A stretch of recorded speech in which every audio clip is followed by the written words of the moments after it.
La latiz es esta matriz de información con la cual tu campo neuronal interactúa y puedes interactuar a diferentes niveles, o muy burdo o muy sutil. Entonces los chamanes, los grandes meditadores, pues tienen un nivel muy sutil, una altísima frecuencia en su sintergia, que eran sus palabras, y podían percibir niveles de la realidad que nosotros no podemos, ¿no? Ese es el chiste de traer tu mente a casa, llegar a un lugar de paz dentro de ti mismo, desde el cual puedas actuar de una manera más consciente y más desde tu centro, y no presa de todas estas carreras y presiones que tenemos todos en la vida diaria, ¿no? Mentores. Hola, ¿qué tal? ¿Cómo estás? Te doy la bienvenida a este set que está increíble, padrísimo. Mi invitada, Amira Valle. Ella es considerada hoy en día una de las más importantes exponentes en el tema de mindfulness en educación de habla hispana. Recientemente ha sido reconocida como una de las top 100 líderes en educación por el Global Forum in Education and Learning. Actualmente es la representante en México de Mindfulness Without Borders. Es directora del Elephant Wise Institute, donde imparte y dirige el diplomado en enseñanza de mindfulness en educación básica y media, avalado por el posgrado de medicina de la UNAM. También es directora de programas para América Latina del Cognitive Learning Center y profesora de neurociencias de las emociones en la especialidad de educación socioemocional de la Ibero. Recientemente ha sido contratada por la Universidad Autónoma Metropolitana como responsable de crear el área de investigación de mindfulness en el Departamento de Sociología. Y en esta entrevista hablamos de mil cosas, pero entre ellas de lo que aprendió de Jacobo Greenberg al trabajar con él en su laboratorio y también de los experimentos de Jacobo. Hablamos de la física cuántica y nuevos paradigmas que toca que la ciencia investigue. ¿Cómo ayudarle al cerebro a potencializarse? Hablamos también de por qué vivir con más conciencia nos hace más felices y cómo enseñarles a mindfulness a los niños a través de juegos y dinámicas. Y también hablamos de la visión tibetana de la muerte. Obviamente de su libro El regalo del elefante, que está increíble, es para niños, pero también para adultos. Y por cierto, también, además de escribir El regalo del elefante, que es para niños y además tiene ejercicios para adultos, es mindfulness para niños. También escribe Alicia en el País de la Conciencia junto con Lea Bella Atie y también, pues aparte de sus publicaciones, está Tutorial de Educación Socioemocional para Secundaria. Estoy segura que esta entrevista te va a encantar, te va a fascinar y yo quiero saber de ti, qué es lo que más te sirve, qué es lo que más te gusta de esta entrevista, qué nuevas ideas se te abren.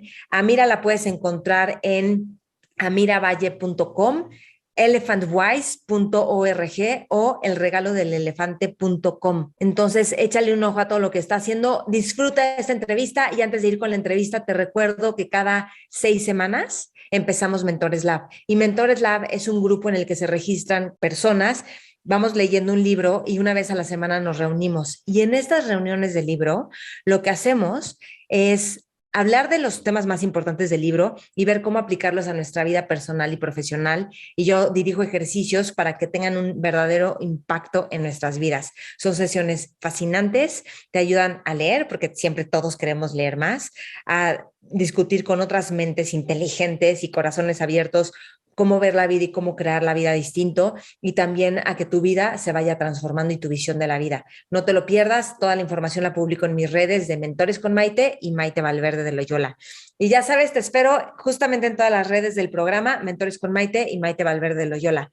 Comparte esta entrevista si crees que le puede servir a alguien. Gracias por escuchar, gracias por compartir. Te dejo con Amira Valle. Mentores. Amira, bienvenida, qué gusto que estés aquí. Ay, Meche, pues muchísimas gracias por la invitación. Súper contenta de tener esta oportunidad de platicar contigo. Sí, pues tengo tantas cosas que preguntarte. Tus libros están espectaculares y hay mucho que aprenderte, por supuesto, pero quiero empezar preguntándote, en el libro hay un punto en el que comparas a Jacobo Greenberg con Mozart, con Cristo, con Galileo, Van Gogh, Juana de Arco. Cuéntame por qué llevas a Jacobo a este nivel de comparación. Que, Ah, bueno, pues, que tú estabas en el laboratorio con él y sí, te pues tocó bueno, con desaparición. poniendo en contexto, esa es una carta que yo escribí 6 meses después de que desapareciera. Es una carta que se llama Geniofagia y obviamente pues todos en el laboratorio estábamos súper pues tristes, choqueados, lastimados con la desaparición de Jacobo, porque no solo nuestro mentor desapareció, sino también pues todo el entorno mágico que él había creado. El laboratorio lo cerraron y todo eso. Entonces, lo comparo porque él propuso un paradigma completamente diferente de la ciencia, una manera distinta de abordar el estudio de la conciencia, cambiando el cimiento mismo de la concepción de la conciencia. Y obviamente las implicaciones que tenía, pues son muy grandes, ¿no? Entonces, el paradigma convencional de la ciencia es que la conciencia es un epifenómeno de la materia, es decir, la conciencia emerge a partir de la actividad cerebral, que es materia. El paradigma que él proponía y muchos otros como Amit Goswami, por ejemplo, es lo opuesto, que la conciencia es la base fundamental a partir de la cual emerge la materia, emerge la experiencia, emerge la realidad. Entonces, estas implicaciones pues no eran acordes a los estándares de la neurofisiología en esa época, era una propuesta completamente diferente y Jacobo sufrió muchísimo pues el rechazo profundo de los neurocientíficos de esa época después de haber propuesto su teoría sintérgica y después de haber publicado sus libros sobre los chamanes de México y sobre Pachita. Entonces, el, a lo que se refiere la carta de geniofagia es como la sociedad, de alguna manera, cuando algo no va de acuerdo a lo que tú piensas, pues te trata de eliminar, ¿no? Entonces, en aquella época nunca supimos qué había pasado, en realidad aún todavía no sabemos qué pasó, pero pues era evidente que antes de que desapareciera Jacobo estaba ya muy agobiado, muy triste, muy lastimado por el rechazo de la comunidad científica, muy estresado por los problemas que tenía con su esposa y todo esto. Entonces, en realidad, su estado de ánimo era así como de mucha zozobra. Y es por esto que planteo este postulado de geniofagia, ¿no? Porque todos los que de alguna manera se han atrevido a cuestionar el paradigma preponderante en una época, de alguna u otra manera, pues acaban mal, ¿no? O sea, Juana de la Hoguera, Mozart muere muerto de hambre, acosado por Salieri, y es decir, los grandes genios que llegan a desafiar a una sociedad acaban víctimas muchas veces de esta sociedad que no quiere esta luz que señala que puede haber un cambio o que puede haber algo que no esté correcto. Sí, yo pensé que había leído geniofobia, pero no, es geniofagia, ¿verdad? Oh, sí, geniofagia. Sí. Geniofagia, sí, claro. Y me encanta. Pues, platícanos un poco de los experimentos que estaban como en proceso y también de la teoría sintérgica para que sepan los que no saben, que me encanta esto de tratar de medir la conciencia, la telepatía, o sea, excelente, ¿no? Sí. Pues mira, el postulado de Jacobo en la teoría sintérgica es que la conciencia es de naturaleza cuántica y al igual que en física cuántica, cuando dos partículas subatómicas interactúan entre sí a la hora que se separan, si modificas el spin de una, se modifica el de la otra, aunque estén a distancia. De la misma manera deberían de funcionar dos cerebros, pero primero la teoría sintérgica postula que la suma de la actividad de las neuronas del cerebro genera un campo, y a este campo le llamaba campo neuronal. También postula que hay una latiz de información, espacio energética, con la cual interactúa tu campo neuronal. Y entonces al interactuar produce se colapsa la función de onda y lo que surge al interactuar nuestro propio campo neuronal con esta latiz es nuestra concepción de la realidad, es la realidad en el momento en que se colapsa, es decir, la realidad no es preexistente, sino que surge en el momento en el que tú te contactas con la latiz. Ahora, este campo neuronal puede tener diferentes niveles de sinergia dependiendo de el desarrollo, digamos, de tu cerebro. Y es por eso que Jacobo hizo experimentos con lamas tibetanos, con chamanes, con personas normales, en diferentes estados de atención. Y lo que encontramos es que efectivamente yo trabajé, por ejemplo, en el experimento, en el estudio del cerebro de don Rodolfo, que era un gran chamán de Jalapa. Entonces, la actividad electroencefalográfica de don Rodolfo era completamente diferente de un sujeto ordinario y mucho más aún cuando él estaba en su estado profundo de atención en el cual curaba, al cual llamaba estado de éxtasis. El cerebro se da cuenta que funcionaba como una sola unidad. Medíamos el punto CZ, que es aquí, todos los demás con electrodos, y calculábamos lo que se llamaba la coherencia entre todos estos puntos, y parecía que era uno solo, mientras que nosotros, sujetos normales, pues no, como que una parte, no hay tanta integración en el cerebro, tanta integración. Sí. O sea, como que no, lo que pasa es que me gustaría que entendieran las personas esto. Si lo ves gráficamente, se ve la coherencia, así como que está ordenado, todo comunicado, y cuando no, es como que partes están conectadas, como con nuditos y otras por otro lado con sus nuditos, y sí, como que no hay una comunicación, como una red entre todo el cerebro. Exactamente. Incluso en el libro hay también otra gráfica donde se grafica precisamente la coherencia con distintos colores, y el rosa mexicano es coherencia de 1 y el azul marino es 0. Entonces, en la mayoría de los sujetos, sobre todo de la edad de don Rodolfo, pues es mucho azul marino y unos colorcitos por ahí, pero en el cerebro de don Rodolfo se ve como si fuera todo rosa mexicano, o sea, una integración total. Y ¿Qué esto edad tenía? hace tan poderosa la interacción con esta latiz. Entonces, haz de cuenta que, ¿por qué las personas que tienen este grado de desarrollo mental pueden hacer curaciones? Porque pueden hacer cosas que nosotros no podemos hacer, simplemente porque el grado de sofisticación o de frecuencia con el que pueden integrar con el campo neuronal es mucho más grande. Haz de cuenta que nosotros con un perro puede escuchar sonidos que nosotros no podemos escuchar. No es que no estén los sonidos, es que nuestro aparato auditivo no es tan sofisticado como el de un perro. O sabemos que existe la luz ultravioleta, pero no la podemos ver. No es que no existe, es que nuestro aparato visual no es tan sofisticado para detectar frecuencias tan elevadas.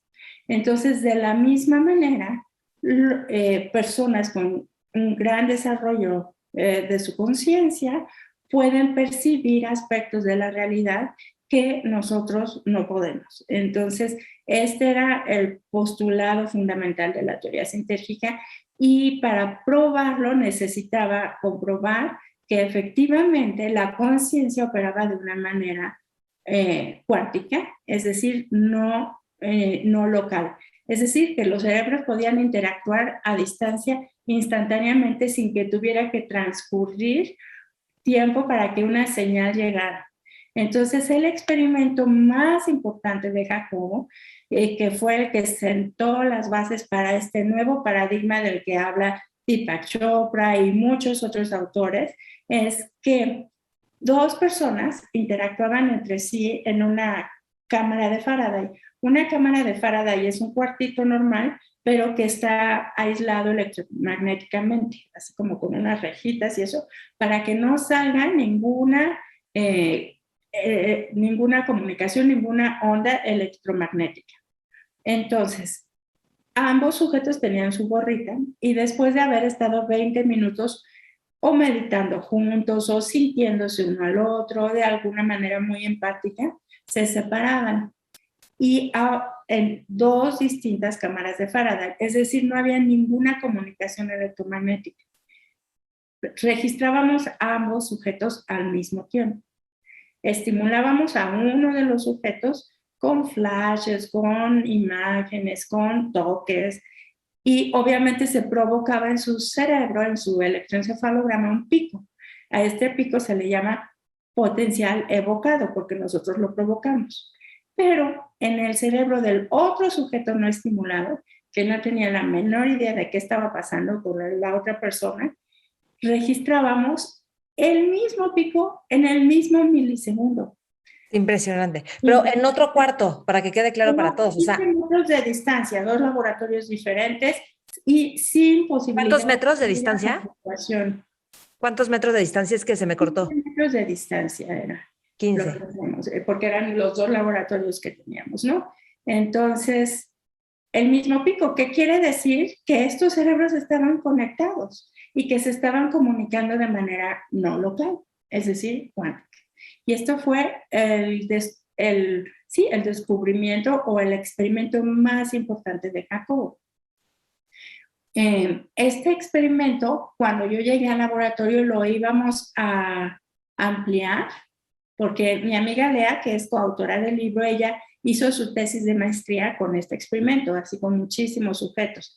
Y cuando yo llegué iba a hacer mi doctorado en probar esto a distancia mucho más grande entre México y la India.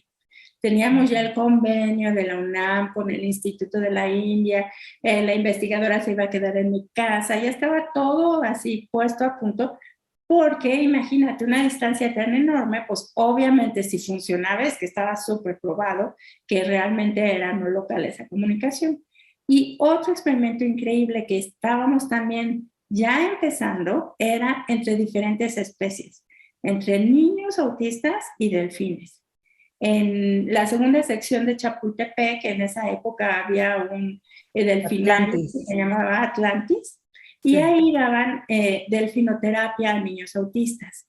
Y los niños mejoraban muchísimo con la interacción con los delfines. Entonces, queríamos ver si realmente podía ser que hubiera una comunicación entre los cerebros de los delfines y los niños.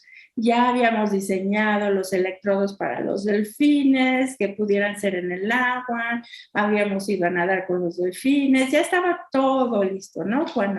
Cuando desapareció Jacobo y pues ya no se pudo llevar a cabo este experimento, pero de haberse probado, las implicaciones hubieran sido tremendas, porque imagínate tú que pruebas que la actividad cerebral tuya impacta no solo a las otras personas, sino a las otras especies. Entonces el nivel de la conciencia universal es responsabilidad tuya.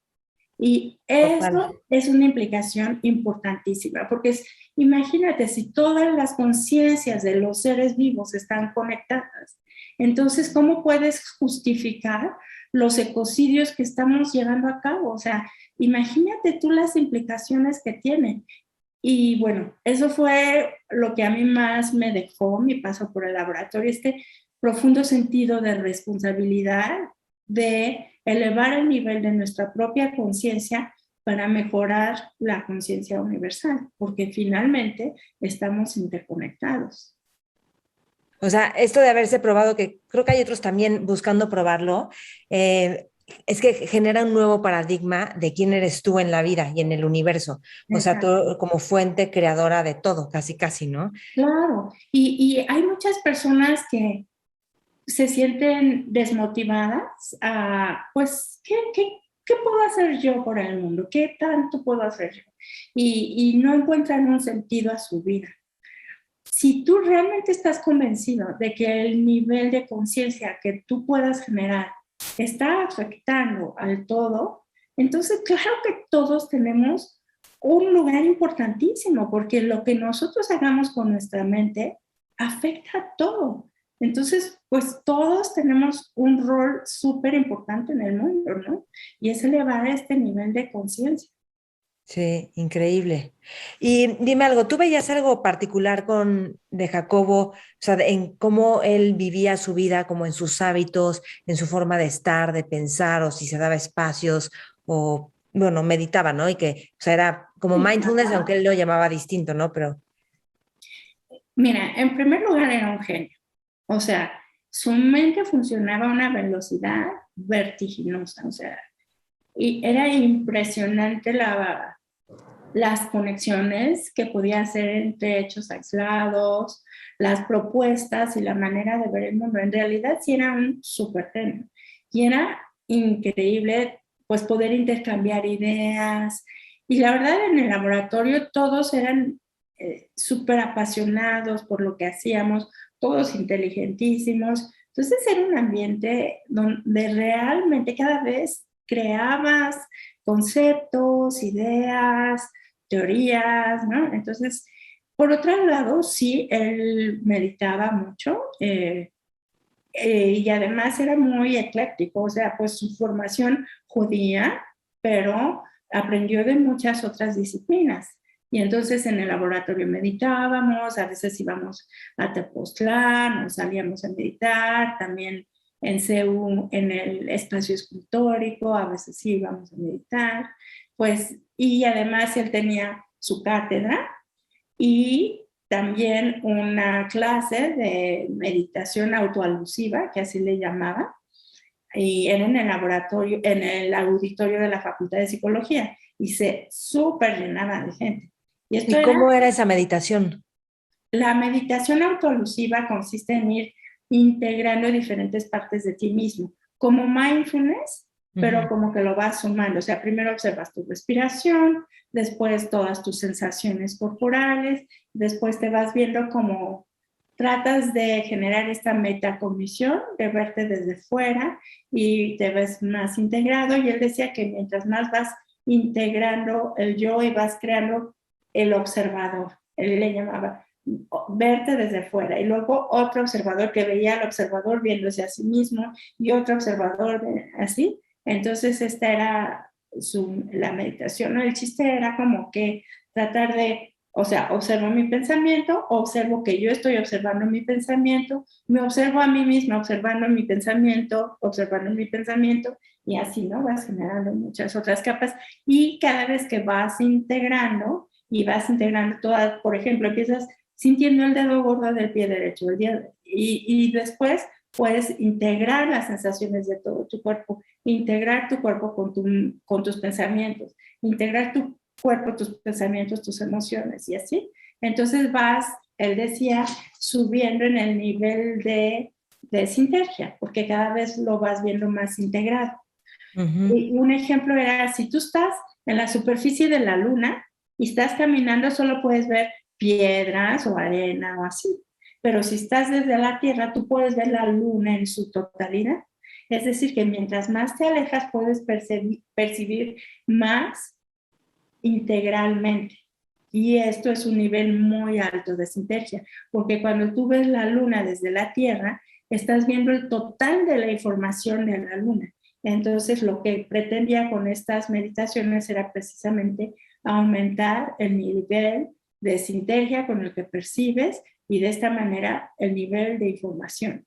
Y esto hace que te puedas conectar con niveles más sutiles de la latiz y obtener, obviamente, una información de la realidad muchísimo más completa.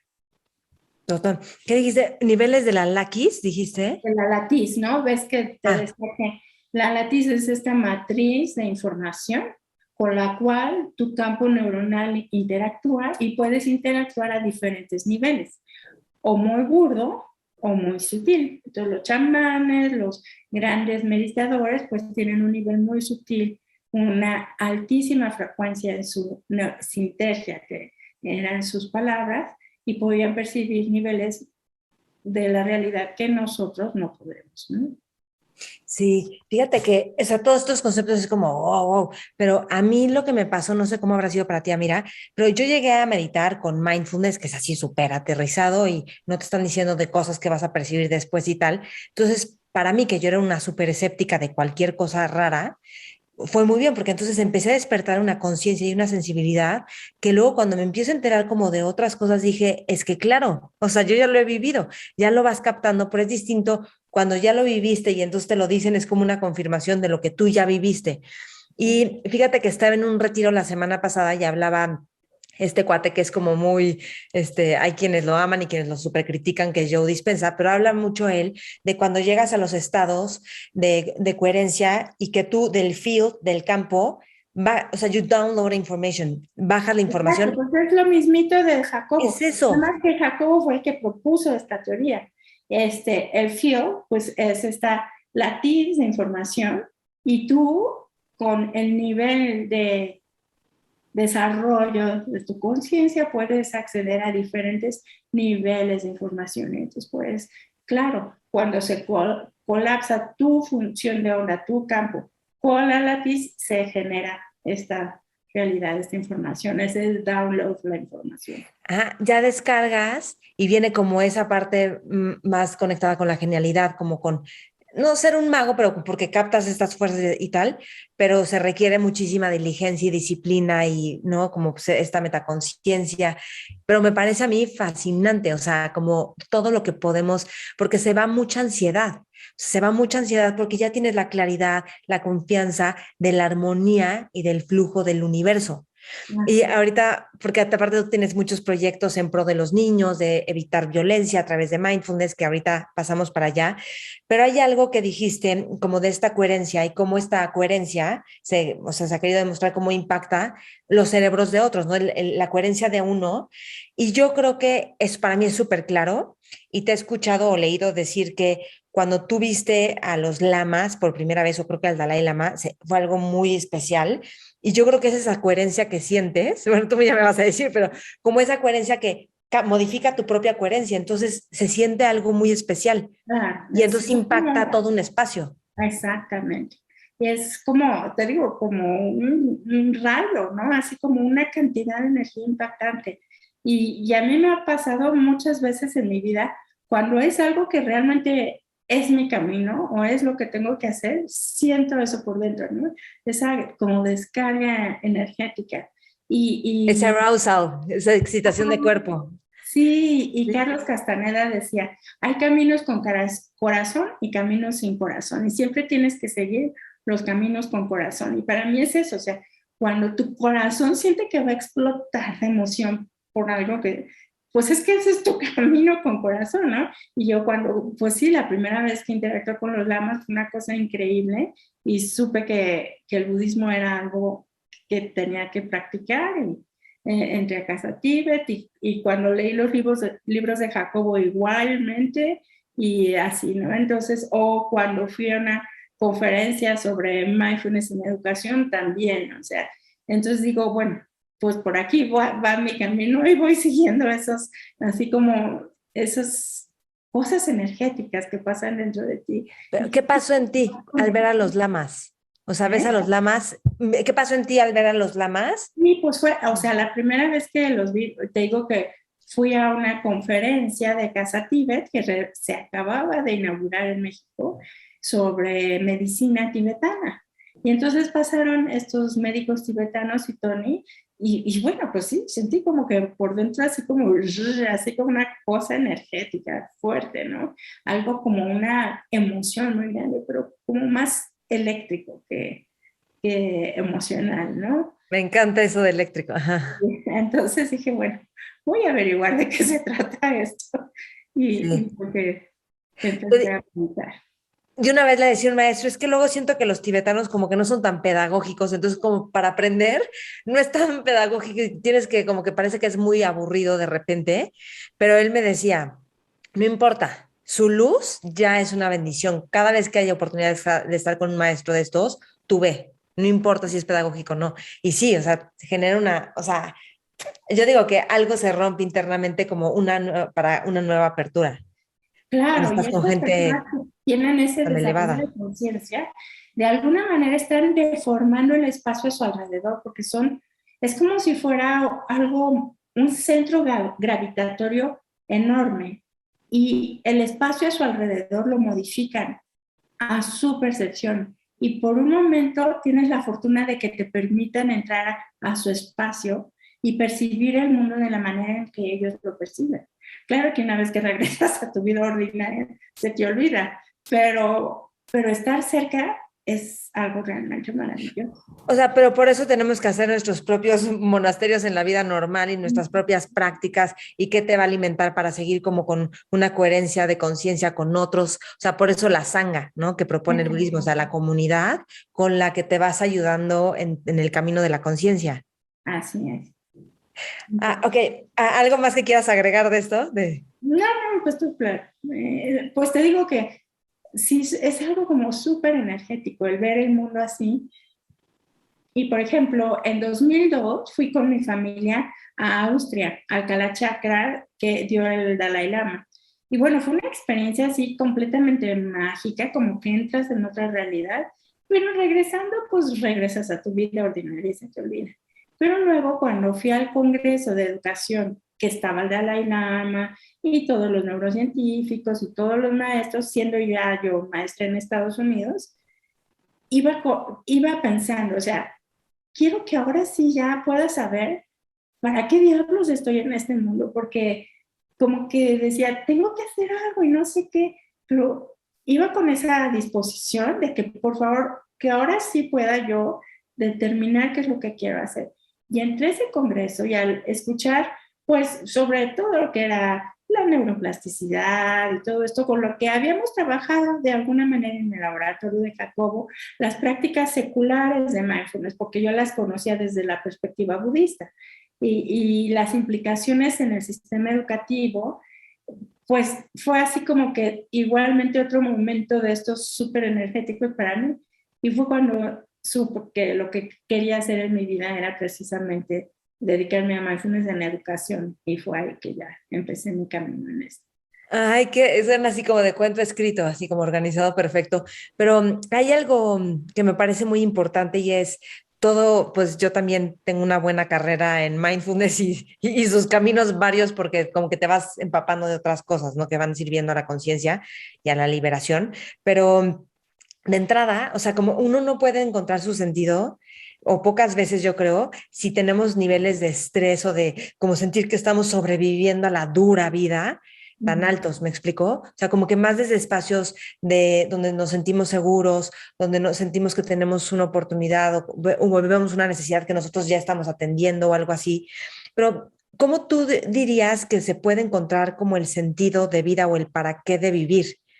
Porque me parece bien importante, ¿no? Como poder ir conectando, diseñando a lo largo de nuestra vida. Claro, pues mira, yo creo que estamos aquí para aprender a ser felices. O sea, la vida es para ser feliz y hacer feliz a los que están a tu alrededor. Y cuando aprendes a observar no solo las sensaciones físicas de tu cuerpo, sino conectarte con esta intuición o con este gut feeling, que es como el otro cerebro, el cerebro este, ¿no? Del estómago y no solo el de la cabeza, aprendes a percibir cuáles son aquellas acciones que te hacen sentir bien y cuáles son aquellas que no. Entonces, pues simplemente ir siguiendo el camino que se te va poniendo, percibiendo esto que te hace crecer, que te hace sentir en armonía, que te hace sentir en paz. Ese sería como que la intención. Y creo que a veces pretendemos, bueno, yo de chica tenía así como el agobio de la fantasía de que tenemos una gran cosa que hacer y decía, ay, fulanito a tal edad descubrió tal, y yo qué hago con mi vida. Es que no tienes que hacer cosas mágicas o enormes, ni descubrir la gravedad, ni el ADN. Simplemente tienes que descubrir qué te hace un ser humano feliz y qué te hace florecer.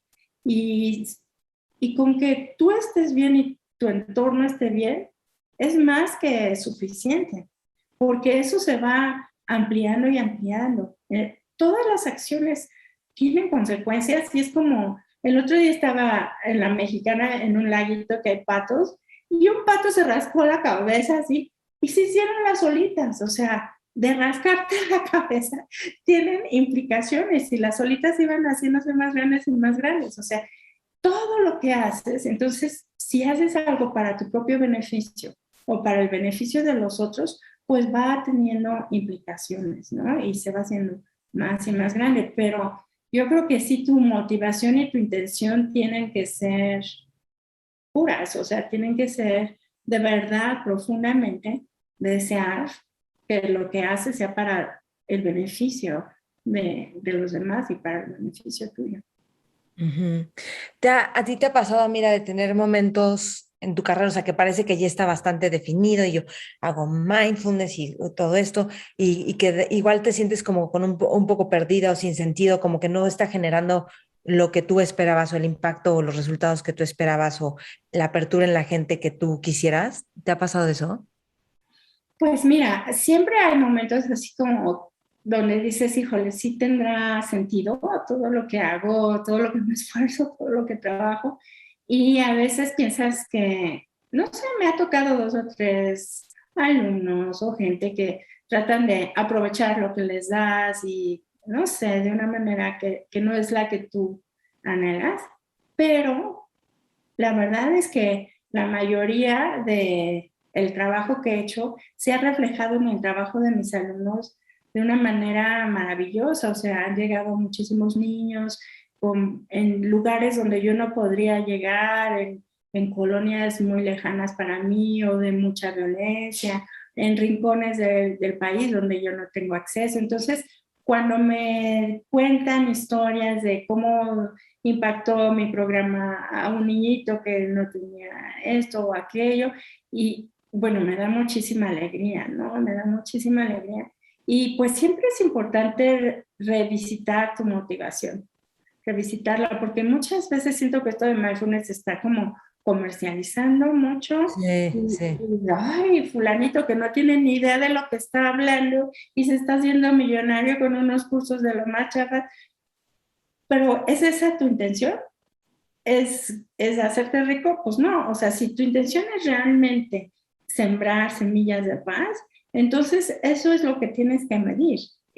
Porque sí, de pronto cuando ves gente sin ninguna preparación o cualquier tres cositas hacer esto, dices, ay, ¿qué onda? Y yo aquí llevo 30 años practicando. Entonces, no, hay que revisitar nuestra motivación y ver verdaderamente el impacto medido en otros parámetros, en sonrisas, en que los niños estén contentos, en que les des a los jóvenes nuevas herramientas, no sé. Sí, Bueno, a veces sí te cansas y cuando sientes que te cansas es bien importante también tomarte un descanso, porque no sí. se puede andar a 100 kilómetros por hora todo el tiempo. Hasta los coches necesitan ir al servicio y su cambio de aceite y su gasolina. Igual nosotros aprender a observarnos y cuando sientes que tus baterías se está agotando, pues alejarte un poquito, descansar, tener otro tipo de actividades que alimenten tu felicidad, que alimenten tu alegría, que te recarguen y ya después regresar, porque si no, sí puede ser algo súper desgastante, ¿no? Sí, o sea, creo que justo aprovechar mindfulness con cómo nos quitamos mucha carga y mucho estrés, más saber equilibrar con actividades como recreativas, pero que te están alimentando el alma y la mente y el corazón y todo. Y ese Así, descanso hace que, bueno, a mí me ha dado muchísima pila en mi vida. O sea, claro, de veras que puedo hacer muchísimas cosas y tengo mucha energía porque hago muchas cosas que me satisfacen y entre ellas todo lo que trabajo, ¿no? Y sí he tenido mis espacios pero yo me doy cuenta que cuando estoy muy tensa o muy estresada y que es demasiado, es porque está como hacerlo bien, como una exigencia de, como carga, me explico, psicológica, no tanto de lo que realmente es. O sea, puede estar saturada la agenda, pero es distinta la relación. claro, y yo, por ejemplo, si hay cosas que me estresan, no sé, cuando tengo grupos muy grandes y tengo que revisar 30 tesis y hacer todos los pagos de la UNAM y los trámites y esto, y aparte, o sea, pues son cosas que tienes que hacer y que te agobian y que por más que quieras que tu día tuviera 50 horas, pues no, y entonces, y que estoy en el doctorado y que se llena mi agenda. Entonces, sí es bien importante decir, híjoles, acabo esto y descanso un ratito y Amick Goswami decía que hay que aprender a hacer bidu, bidu, bidu, es decir, hacer y luego hacer, ser ser, hacer. O sea, haces con intensidad, pero luego te das un tiempito simplemente para hacer, para estar, para llenarte, para tener un momento de serenidad y de recargarte. Y luego regresas a hacer. Y así. Sí. Oye, que por cierto me faltó decir que esto de Greenberg está en el libro Alicia en el País de la Conciencia, que el prólogo es de Amit Goswami, ¿no? Así es. Bueno, ajá, sí, que es otro, sí, ¿quieres decir quién es Amit? Amit Goswami es un gran físico cuántico de la Universidad de Eugene en Oregón. eh, y él tenía justamente pues la misma intención de Jacobo, de ver la ciencia desde un paradigma diferente. Entonces fue a algunos experimentos al laboratorio, estuvo varias veces en México, escribieron artículos juntos y él fundó un movimiento que se llama el idealismo cuántico. Ha publicado muchísimos libros pues no solo de física cuántica, sino de la física de la conciencia y propone este idealismo cuántico, que es como, pues precisamente desarrollar tu nivel de conciencia, ¿no? Vale, sí. Oye, y pasando al otro libro de El regalo del elefante, es que aquí lo estoy enseñando para los que lo vean en YouTube. Está padricísimo. De hecho, no lo encontré en Amazon y te iba a decir que cómo lo encontramos, porque se lo quiero regalar a amigos con hijos. O sea, ahorita hablamos del libro, pero hay algo que me encanta y es que, o sea, no sé si a ti te ha pasado, pero a mí cuando estoy en cursos, talleres, dinámicas, que empieza a ser como de juego y de dibujar y como cosas que son para niños, o sea, como tu libro, a mí me despierta una cosa de, oh, yes. Antes no, antes decía, ay, no, qué flojera, en serio nos tenemos que parar y ahora no sé qué. Pero ya que lo empezaba a hacer, me daba cuenta que me daba mucho placer, mucho gozo, que entendía mejor las cosas. Y todo eso también, de ahí viene lo de gamification, o sea, aprender con juegos para adultos. Entonces, a mí el libro me parece súper bueno para adultos también, para nuestro niño interior, pero es que tiene cosas para dibujar, de cobrar conciencia, de dibujar mandalas, de ver una canasta que todo lo que le quieras regalar a alguien que quieres, entonces tú puedes pegar cosas, dibujar, o sea, está padrísimo. Y despiertas también la sensibilidad, o sea, como mindfulness es cobrar conciencia de todo lo que está pasando sin juicio, tienes que despertar los sentidos, ¿no? Entonces está cosas que huelan, sonidos que escuchas antes de dormirte, cuando amaneces, qué sonidos hay, o sea, como despertar todo eso y está hecho muy padre, ¿no? Como de forma muy pedagógica. Pero cuéntanos un poco de este libro y sí, ¿cómo lo has visto los resultados en los niños y en adultos también?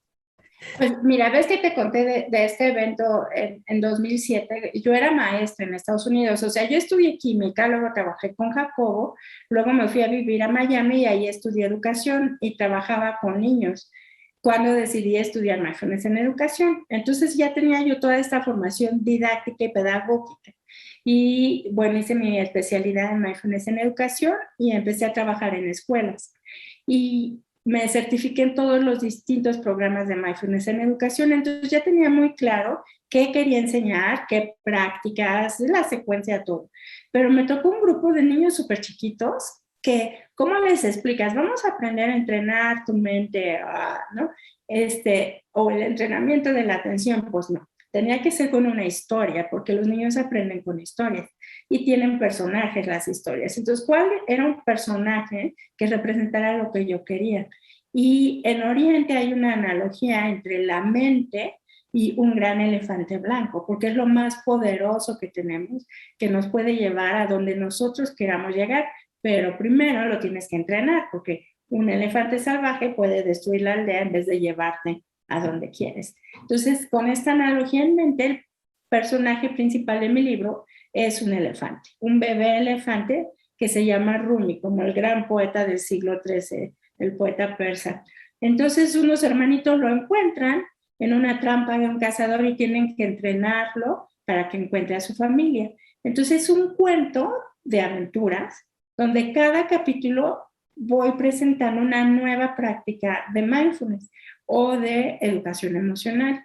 Entonces vemos todas las diferentes maneras de entrenar nuestra atención y de entrenar también y regular nuestras emociones y también nuestro corazón, ¿no? O sea, porque en el oriente es lo mismo mente y corazón. Entonces, entrenamos la mente y el corazón y además regulamos nuestras emociones. Entonces, son 14 capítulos donde pues vas viendo todas estas diferentes prácticas y los ejercicios los desarrollé ya después conforme iba yo aplicando el programa. Entonces, lo desarrollé primero aplicándolo con los niños en 2011 y cuando regresé a México en 2015 escribí en forma de cuento. Lo publiqué en 2015, tuvo muchísimo éxito, lo recomienda la SEP y lo usan muchas escuelas, pero yo tenía ejercicios como para que los niños hicieran y pudieran ir profundizando, pero estos los daba yo y decidí ahora incorporarlos. Entonces, además de la parte del capítulo del cuento, cada capítulo tiene estos ejercicios porque los niños aprenden a través de los sentidos. Entonces, donde pueden cuestionarse, dibujar y sentir, recortar, pegar, todo esto para poder realmente introyectar el conocimiento que él les está dando en cada capítulo. Además, tiene meditaciones guiadas, entonces al final del libro tiene un código QR, y si lo escaneas, entonces tienes acceso tanto a las soluciones de los ejercicios y encuentras las diferencias y todo eso, como a las meditaciones guiadas. Entonces, pueden los niños realmente realizar estas prácticas, pero el chiste de que sea libro es que no solo los niños lo hagan, sino que los papás le lean el capítulo a los muy chiquitos y hagan juntos las prácticas. Porque cuando yo trabajé como maestra me daba cuenta que si un niñito era súper desregulado, súper travieso, lo que fuera, muchas veces la raíz está en la familia. Muchas veces los papás están muy estresados, muy acelerados, con muchas cosas, irritables, y los niños reflejan esto en su comportamiento. Entonces, realmente para que un niño pueda cambiar, tienes que llevarlo también al seno familiar. Entonces, el que se hagan estos ejercicios en familia es mucho más completo porque entonces el niño en la escuela puede hacerlo, pero la familia se refuerza, ¿no? Y son, dice aquí en el título, Mindfulness para niños de 3 a 99 años, porque realmente es todas las prácticas de Mindfulness, pero presentadas en un lenguaje súper sencillo. Yo antes era maestra de física, y con mis alumnos me llevaba juguetitos de mi hijo cuando era chiquito y así para explicarles las fuerzas, las interacciones, la gravedad, la inercia, todo, porque cuando puedes explicar de una manera muy sencilla un concepto, cualquiera lo entiende. Y puede haber conceptos bien complicados, pero creo que el arte de este libro es explicar de una manera muy sencilla conceptos difíciles. Y no solo eso, sino poderlos aterrizar a través de los ejercicios. Entonces, en realidad nos sirve a todos, no nada más a los niños.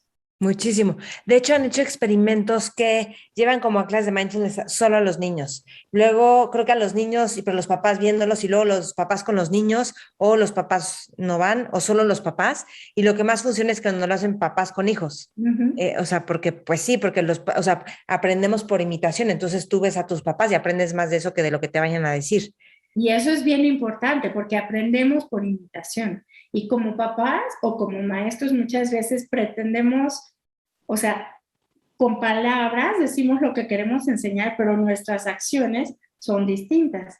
Entonces, si tú quieres enseñarle a un niño que respire cuando esté estresado y tú te pones a gritarles, pues ya valió, porque el niño aprende de lo que ve en ti. Nosotros Total. modelamos. Entonces, por eso es tan importante que el adulto también incorpore todas estas prácticas dentro de sí mismo, porque es a través de modelarlas que los niños realmente tienen esta validación de lo que estás diciendo. Cuando hay congruencia, si hay incongruencia, sencillamente te van a tirar al loco y van a invalidar cualquier cosa que les quieras enseñar. Bueno, y además no genera conflicto interno, porque entonces no entiendes cómo, sí, y bueno, el elefante, o sea, el elefante es un simbolazo de esa vida. ¿Por qué escogiste el elefante? Bueno, dijiste que el elefante blanco para los hindús, pero pues, Sí, pues o sea, porque representa la mente, ¿no? Y entonces, pues el entrenamiento de la mente es lo que vamos viendo en cada capítulo. Por ejemplo, el capítulo 1 es, hay una gran sequía, cambian las condiciones y los niños, bueno, en la aldea deja de haber animales y agua y plantas. Y esto está buenísimo, por ejemplo, ahorita con la pandemia, ¿no? Lo que nos enseña en la impermanencia. Todo cambia y se transforma momento a momento y tenemos que aprender a ser felices con las condiciones que tengamos en ese momento.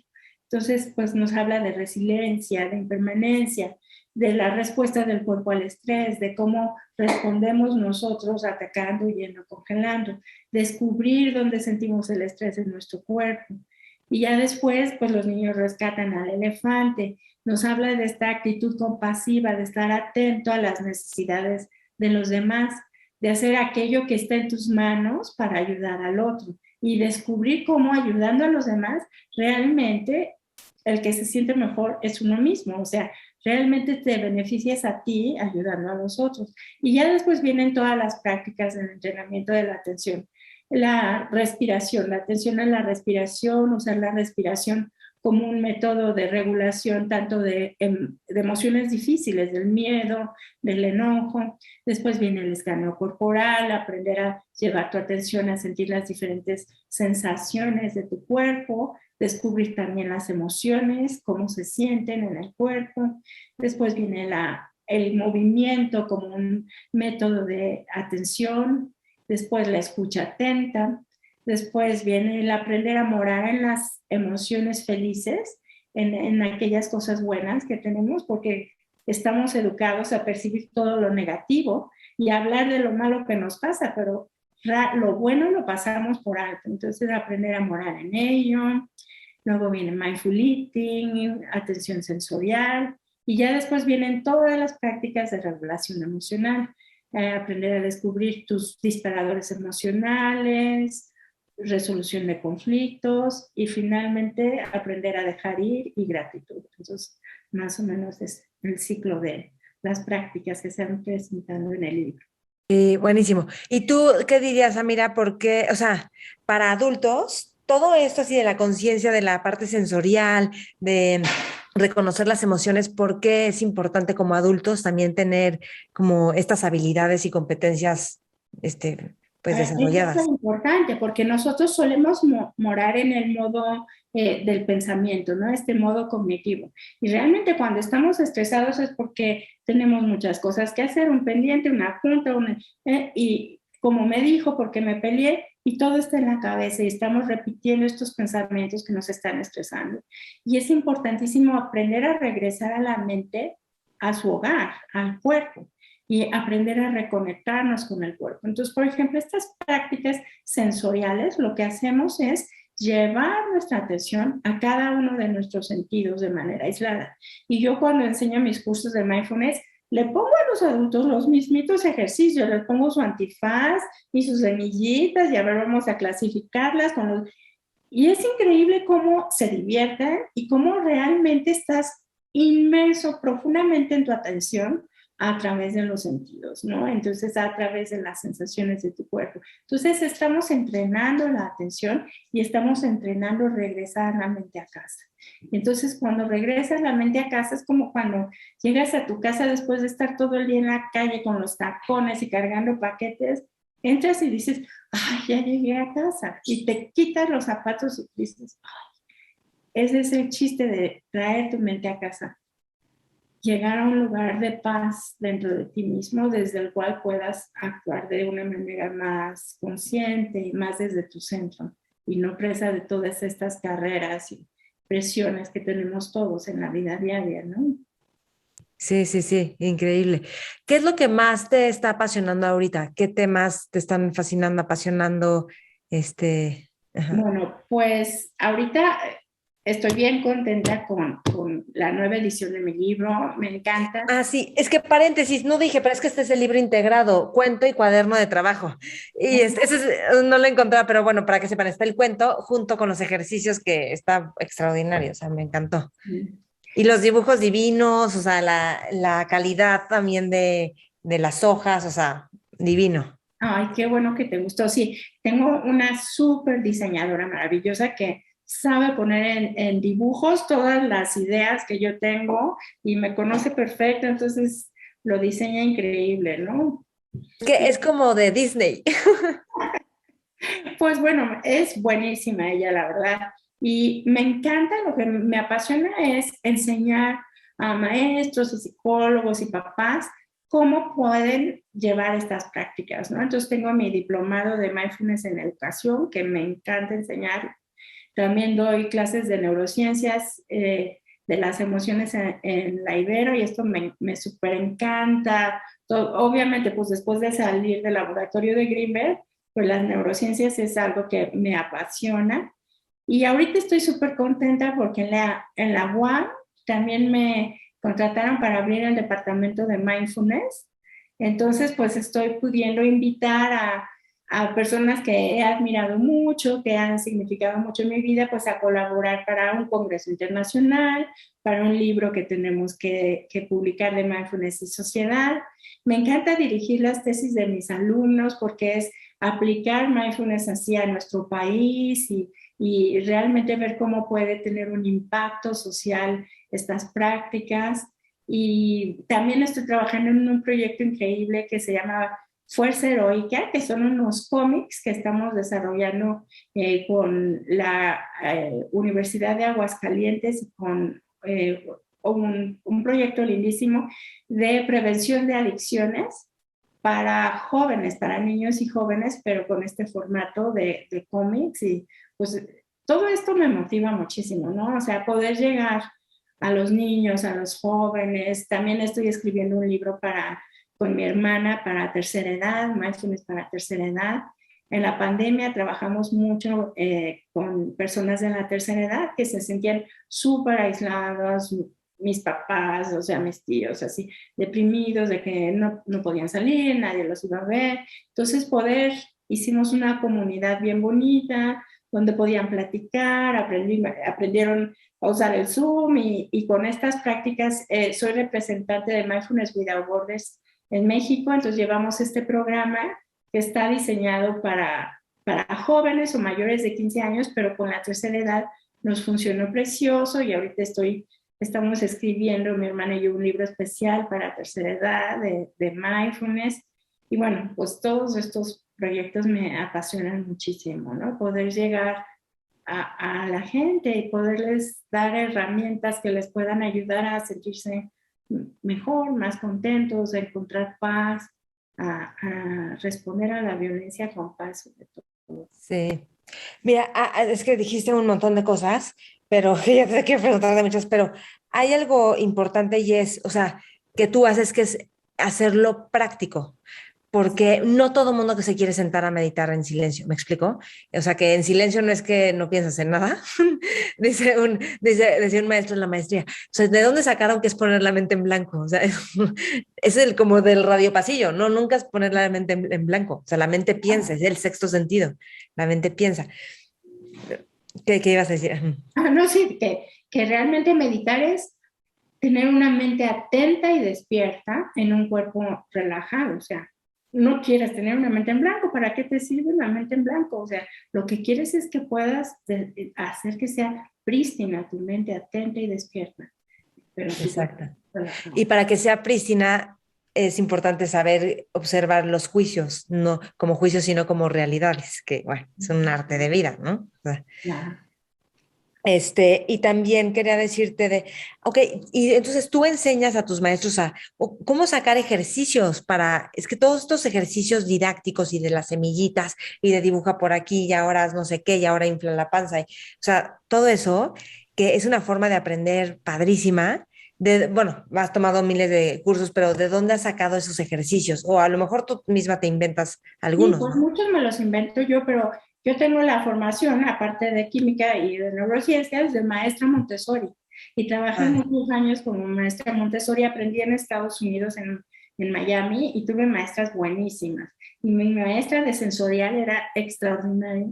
Entonces, todos estos ejercicios Montessori, realmente María Montessori fue un genio también, o sea, a través de la observación del niño pudo encontrar maneras para cultivar la atención plena. que eso es lo que hace María Montessori. O sea, todas sus prácticas de vida diaria y de sensorial son simplemente que el niño esté inmerso en la tarea que está haciendo. O sea, son tareas de atención plena. Entonces, muchos de esos ejercicios los adapté para el contexto de la historia. Entonces, haz de cuenta, en Montessori hay ejercicios de tabletas de colores que tienes que ir formando, y hay de sentir diferentes texturas, entonces muchos los tomé y los adapté a mi historia, ¿no? Entonces, pues por ahí. Por otra parte, muchos programas distintos de mindfulness en educación en los que estoy certificada, pues vas aprendiendo ideas.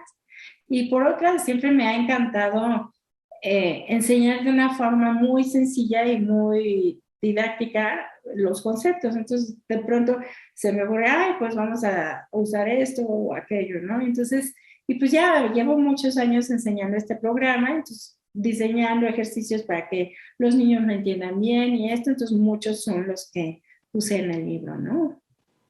Sí, padrísimo.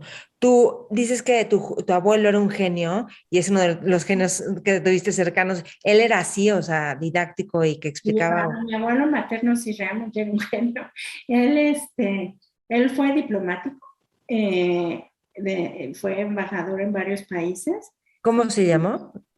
Francisco Álvarez Faller. Y pues escribió muchos libros de diplomacia y esto. Pero cuando se retiró, vivía en Venezuela y se hizo muy amigo del fundador de la Gran Fraternidad Universal de Yoga. Entonces empezó a practicar yoga y llegó así a niveles muy, muy altos en yoga. Fundó el primer ashram en México, en La Paz. Escribió libros también sobre Kundalini y no sé qué. Pero era un verdadero erudito. Hablaba, o sea, no, hablaba perfecto latín, finlandés, holandés, alemán, español, inglés, todo era un erudito. Entonces, y siempre estuve muy cercana a él y me escribía muchísimo porque casi no vivía en México, pero fue una gran influencia. También trajo a México el método Silva de control mental.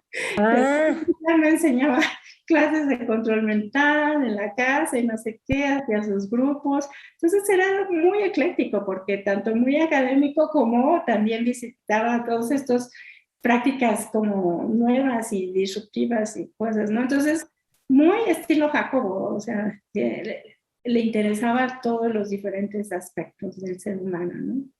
oye, Entonces, sí, es que tener a gente así cerca, vas aprendiendo muchísimo así en la cotidianidad y que del control, ¿qué aprendiste del control mental de chica? O sea, ¿qué se te quedó como muy grabado que te sigue sirviendo? pues, por ejemplo, me enseñaba, vamos a entrar en estado alfa, ¿no? Y entonces ve viendo los colores y ve contando y observa tu respiración y no sé qué. Entonces, pues yo estaba bien chiquita, tendría 5 o 6 años y me iba enseñando esas prácticas que obviamente después, pues me sirvieron muchísimo porque pues lo que vas aprendiendo es a ir entrenando a tu mente, a estar en un estado de más calma, ¿no? Pues en estado alfa, pues obviamente son las ondas de cuando estás relajado, cuando estás en paz. Entonces, pues también me enseñó a interpretar muchas cosas que yo vivía de chica desde una perspectiva como mucho más sabia, ¿no? Y me dio mucha seguridad cuando yo era chica.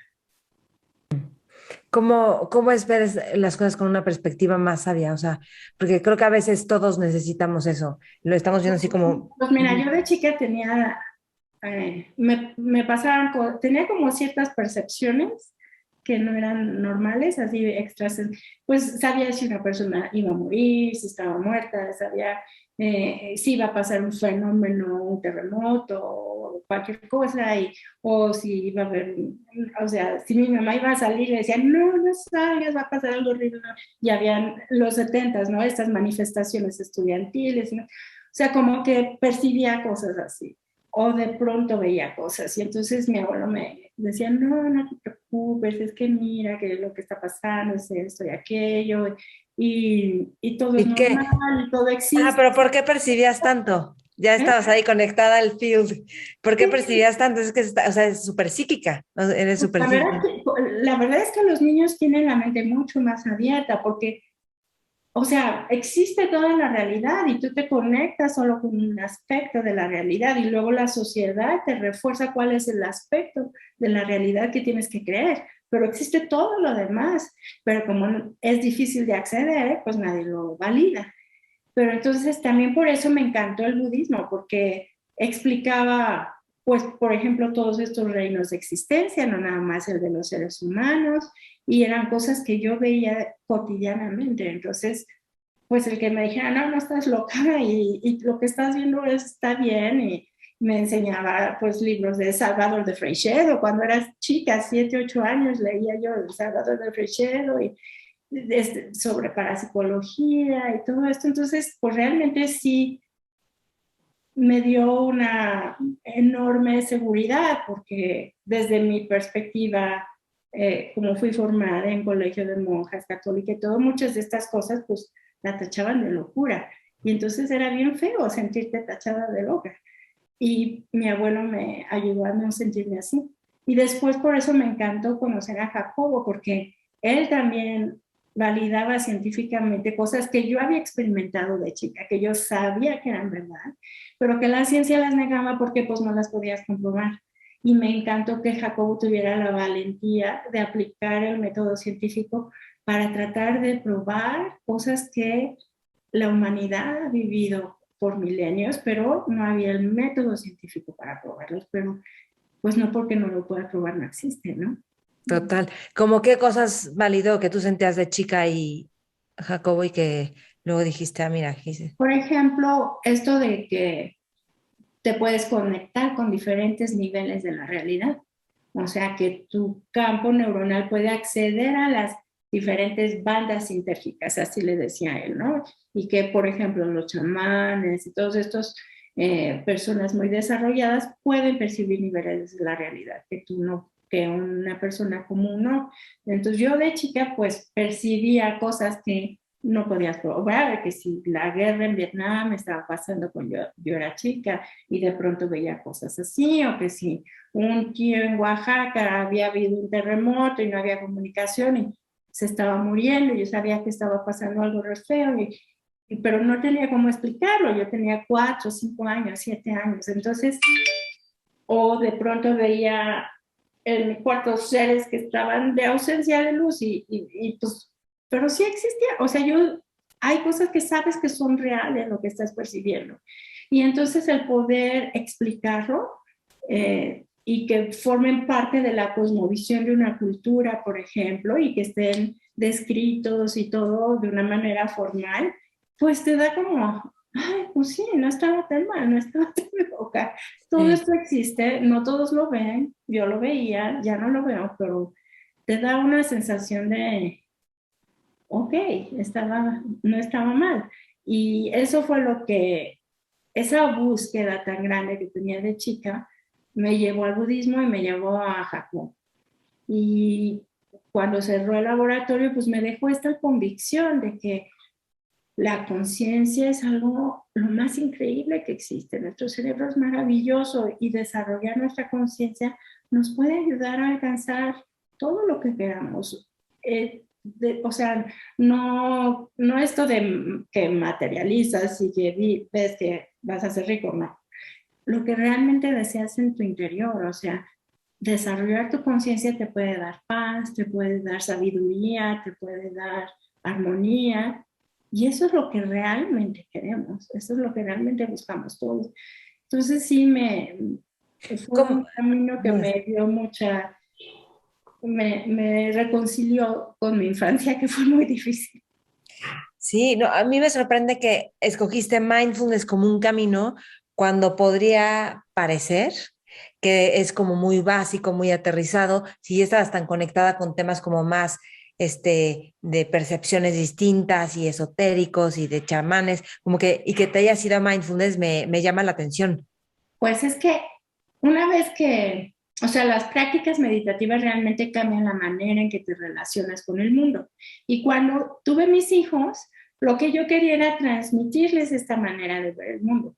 Pero fallé porque práctica hasta ese entonces, cuando eran chicos mis hijos, era pues el budismo tibetano, que es realmente complicado, o sea, es Sí, difícil y aburrido, y para un niño pues se aburrían, ¿no? Y además en Miami pues era raro, porque pues todos o eran judíos o católicos o así, y entonces se sentían diferentes. Entonces los vacuné en vez de realmente ayudarlos.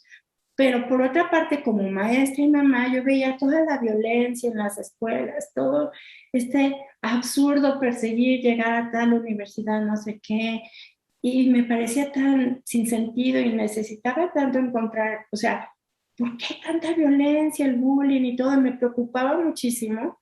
Y cuando ves que estas prácticas pueden aplicarse a resolver problemas cotidianos de la infancia, de la adolescencia, pues realmente lo que quieres es compartirlo. Y yo como mamá, pues quería encontrar una forma de compartirlo con mis hijos. Claro que siempre fui encontrando la respuesta años después.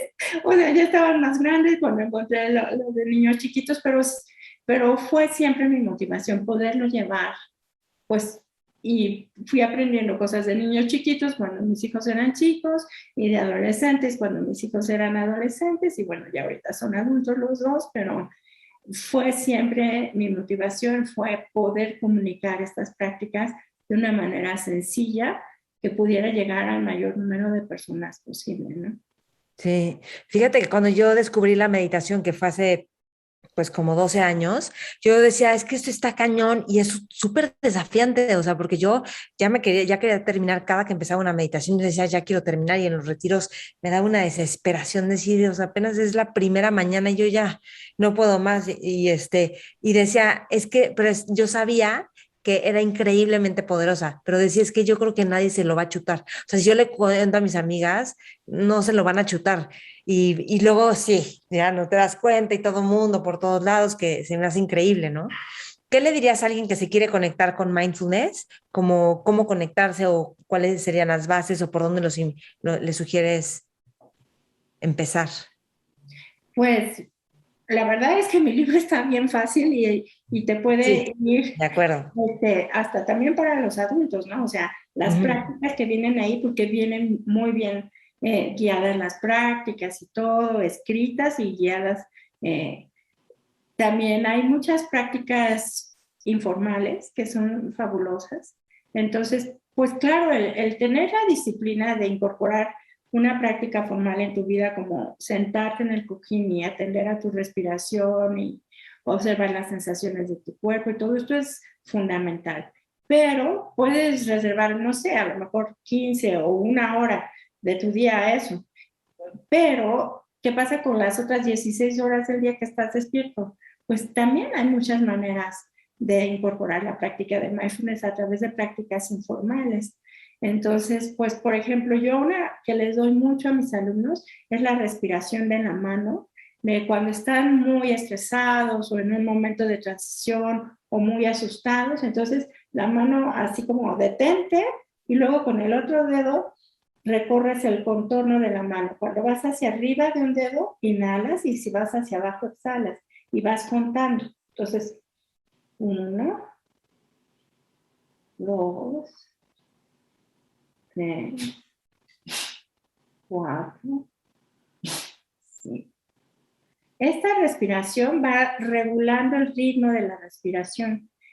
Por otra parte, estás conectando con toda la parte sensorial de la mano. La mano ocupa una enorme área en la corteza cerebral.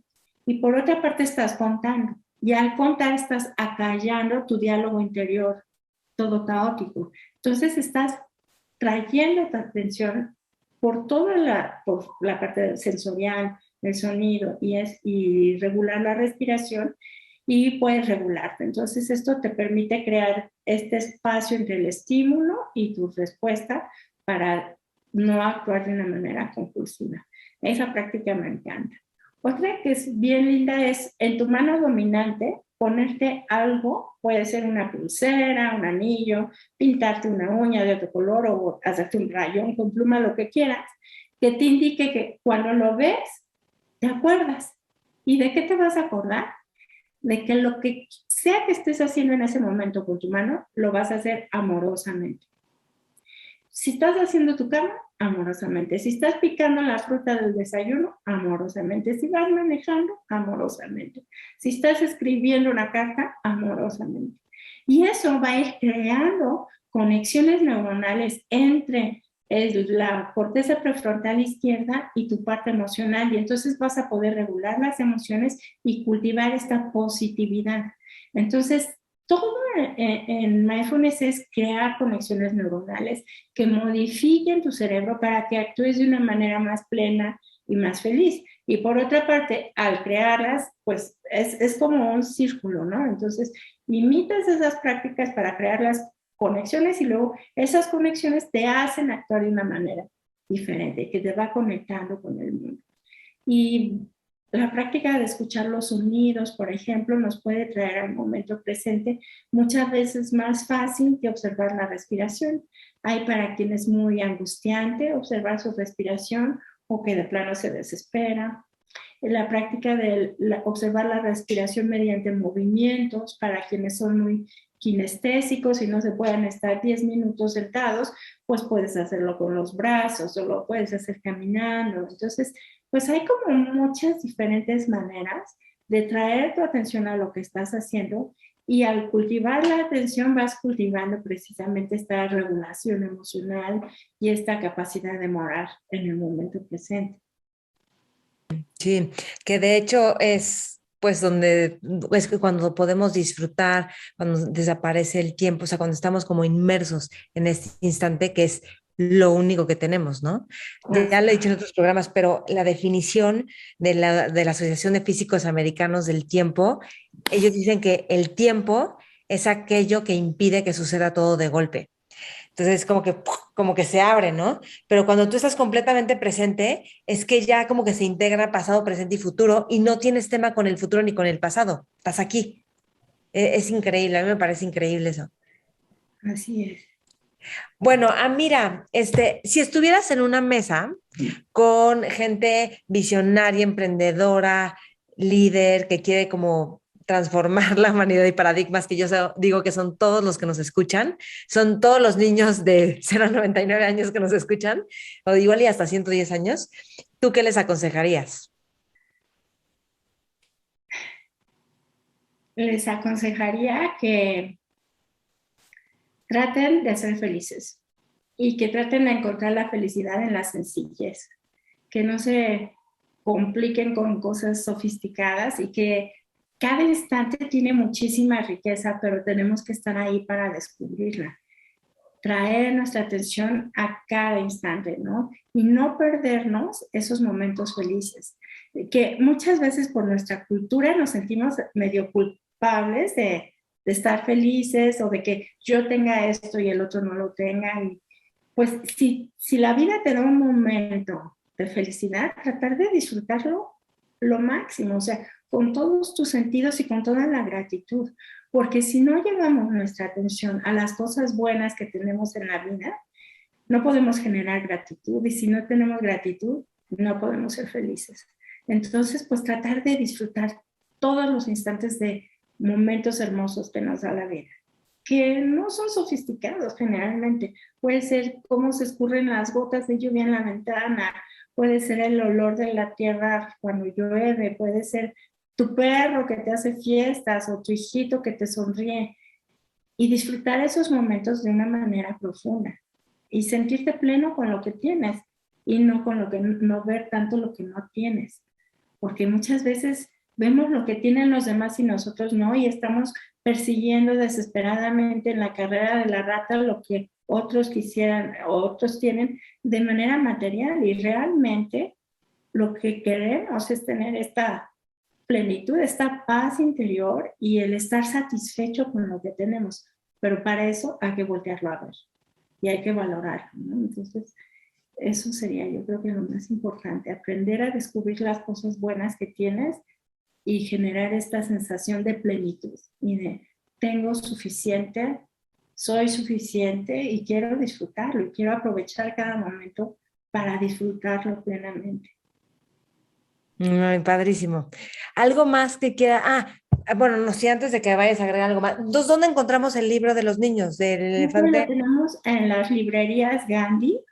Ok, Y la próxima semana van a estar en el sótano también. Y en inglés y en italiano en Amazon, en Kindle. Y el del Jacobo, pues con la editorial Lunaria o en Amazon. O sí. sea, en el país Ya de me la... habías dicho que el del elefante, el regalo del elefante era en Gandhi y yo, Amazon, y no lo encontraba. Entonces dije, bueno, luego le pregunto a Mira. En Gandhi, ahí te lo mandan a tu casa sin problemas. Sí, buenísimo. Ah, mira, ¿algo más que quieras agregar? Pues nada más te agradezco mucho esta invitación. Me encanta platicar contigo, me encanta poder intercambiar estas experiencias que tenemos las dos y pues muy agradecida y ojalá que piensen si no saben qué regalo dar en Navidad, realmente este sí es el mejor regalo que le pueden dar a un niño porque son muchas herramientas que le van a ayudar a tener paz interior. Entonces, pues sí, si están Total. dudando en qué dar, es un excelente regalo. O sea, hasta un adulto, ¿eh? Iba a decir, no, no solo un niño, un adulto. No, la verdad es que sí. Avísame cuando sea el congreso que vas a hacer en la UAM, por Sí, favor, claro que sí, para también encantada. darle difusión. Y Claro. si hay algo en lo que yo pueda ayudar de lo que estás haciendo en mindfulness ahí, feliz Ay, también. muchísimas gracias. ¿Y dónde te podemos encontrar? O sea, ¿en qué redes y página y todo eso? Bueno, pues Ah, tengo amiravalle.com o me pueden escribir a mira@elephantwise.org. Y también está la página elephantwise.org y pueden visitar la página de elregalodelelefante.com. Está bien bonita y tiene muchas actividades para los niños. Está muy linda. buenísimo, yo los estoy anotando aquí, va a estar todo en la descripción del video. Y mira, un gustazo, gracias a todos los que escucharon, de veras, echen un ojo a los libros y al mindfulness, obviamente, aunque esté de moda, o sea, es que sí, sí está de moda, claro que está de moda, pero por algo está de moda. Y Claro, es milenario, o sea, no es como que, ay, no, o ahora sea, la nueva, ¿no? así es una cualidad humana que siempre ha existido y es una práctica milenaria, entonces simplemente se ha redescubierto su utilidad. Sí. Ay, el otro día tú me estás diciendo, ¿qué libro estabas leyendo? ¿Qué libros estás leyendo? Tú me dijiste, ¿no? Y me acuerdo. Estaba leyendo sí, Big Mind, que es de Amishi Ya, y estoy leyendo otro que se llama Leaves Falling Gently, que es de Susan Bawebu y es sobre enfermedades terminales o cómo ayudar a personas que están ya cercanas a morir. Y bueno, esos son los dos que estoy leyendo ahorita. Sí. ¿Estás relacionada con el libro tibetano de la vida y la muerte? Sí, claro, soy Rinpoche, ese lo conozco muy bien y yo tomé un diplomado de tanatología budista de 2 años, entonces pues conozco ese y el original, ¿no? El Bardo todo de la traducción de Robert Thurman, que es la mejor al inglés, y sí, 2 años lo estudié de cabo a rabo. Oye, y si nos explicaras tantito cómo es la tanatología budista. Bueno, pues ese diplomado lo tomé en Casa Tíbet y es precisamente sobre la visión budista de la muerte. Entonces, en el budismo se cree en la reencarnación. O sea, tú no mueres y desapareces, sino que tu conciencia simplemente pasa de un cuerpo a una nueva forma de vida. Y el momento de la muerte es el más importante de la vida, porque es el momento en el cual tú puedes alcanzar la iluminación o puedes alcanzar un excelente renacimiento, pero entonces realmente la concepción de la vida desde el budismo es el momento que te prepara para morir, o sea, toda la vida es el momento en que te prepara para morir, porque el momento de la muerte es el más sublime que tenemos como seres vivos. Y entonces es cuando tú puedes aprender a tener una muerte más consciente, de tal manera que tu renacimiento pueda ser óptimo, ¿no? Entonces, eh, en la cosmovisión budista hay como ciertos entre diferentes estados de atención. y a estos entreestados se les llama bardos. Entonces hay, por ejemplo, entre el estado de vigilia y el sueño profundo, hay este momento en el que el primer sueño, en que tu conciencia transita de la vigilia a la conciencia del sueño, ¿no? Entonces, hay muchas prácticas donde tú aprendes a tener sueños conscientes, a tener conciencia de tu mente y de lo que estás, a interactuar con el sueño, y esto se supone te prepara para otro momento más importante, que es el momento de la muerte, donde tú pasas de la vida a este otro estado, y entonces aprendes, por ejemplo, todas las diferentes etapas que ocurren en el momento de la muerte, que se llaman disoluciones, como el cuerpo se va, primero las extremidades se van poniendo frías, se van secando las mucosas y todo hasta que se colapsa toda tu energía en el centro de tu corazón, que es donde se supone que radica tu conciencia. Y en el momento de la muerte, la conciencia sale del cuerpo. Entonces, tú lo que quieres es hacerlo de la manera más consciente y controlada posible para poder tener el mejor renacimiento posible. Y sé que existen estos 6 reinos de existencia, ¿no? Que son modalidades psicológicas de existencia, pero también pueden ser ontológicas. Entonces, pues existen los 6 reinos, que son los dioses, o sea, que son aquellos que tienen todo, pero no tienen mucha conciencia, luego los semidioses, los seres humanos, los animales, los espíritus hambrientos y los demonios. Y todas estas son modalidades, ¿no? Un demonio sería, por ejemplo, un asesino serial, un narco, alguien que tortura y que disfruta con eso. Un espíritu hambriento sería, por ejemplo, alguien que tiene muchísimo apego a las cosas y que nada le satisface. Un animal podría ser alguien que actúa con mucha ignorancia y sin prever las consecuencias de sus acciones, pero se cree que el reino de los seres humanos es el más óptimo para alcanzar la iluminación, porque tenemos una mezcla entre una gran inteligencia, tenemos también dolor y por eso podemos empatizar con aquellos que tienen dolor, y podemos tener tiempo de ocio donde podemos dedicarnos precisamente a cultivar nuestra conciencia. Entonces, queremos aprender a cultivar sabiduría y compasión, y con esto crear pues mérito para que nuestro siguiente renacimiento sea óptimo. Entonces, en esta tanatología budista, pues aprendes todas estas etapas de la transición de la muerte y el bardo entre la muerte y el próximo renacimiento, y cómo transitarlo de una manera óptima. Entonces, pues y realmente es prepararte para bien morir, ¿no?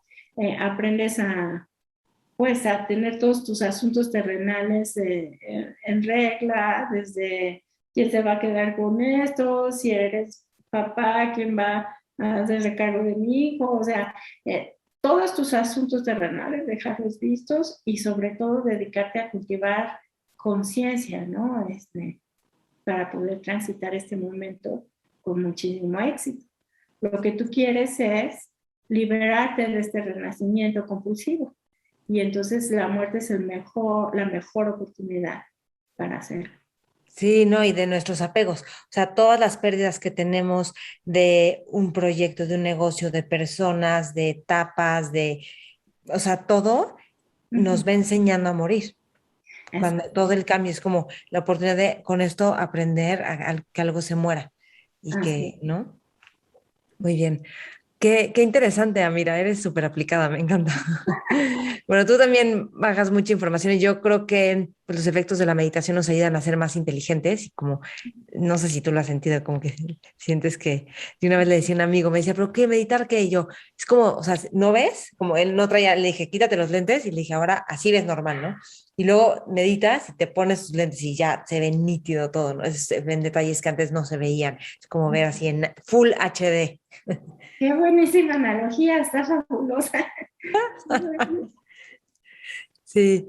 Ay, Amira, pues qué gusto, padrísimo platicar contigo. Gracias por este tiempo. Te felicito por todo lo que estás causando, desarrollando, impactando a niños, a jóvenes, a papás también, a maestros, a psicólogos, padrísimo. Felicidades. Ay, muchísimas gracias, Maite.